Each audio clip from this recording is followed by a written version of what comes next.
سردار عثمان بزدار کی زیر صدارت ایوان وزیر اعلیٰ میں اعلیٰ سطح کا اجلاس ہوا، جس میں لاہور سمیت پنجاب بھر میں امن و امان کی صورتحال کا جائزہ لیا گیا۔ وزیر اعلیٰ کا اجلاس سے خطاب میں کہنا تھا کہ شہریوں کے جان و مال کا تحفظ ریاست کی اولین ذمہ داری ہے۔ ریاست یہ ذمہ داری فرض سمجھ کر ادا کرے گی۔ شہریوں کے روزمرہ کے معاملات میں خلل ڈالنے کی اجازت نہیں دی جا سکتی۔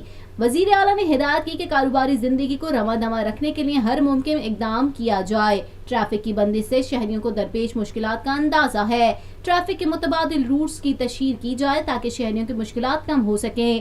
عثمان بزدار نے کہا، قانون کی عملداری کو ہر قیمت پر یقینی بنایا جائے گا۔ قانون ہاتھ میں لینے والوں کے خلاف قانون حرکت میں آئے گا۔ اجلاس میں وزیر اعلیٰ کو لاہور سمیت پنجاب بھر میں امن عامہ اور ٹریفک کی صورتحال کے بارے میں بریفنگ دی گئی۔ اجلاس میں صوبائی وزیر قانون Raja Basharat, chief secretary inspector general police, additional chief secretary داخلہ اور اعلیٰ حکام نے شرکت کی۔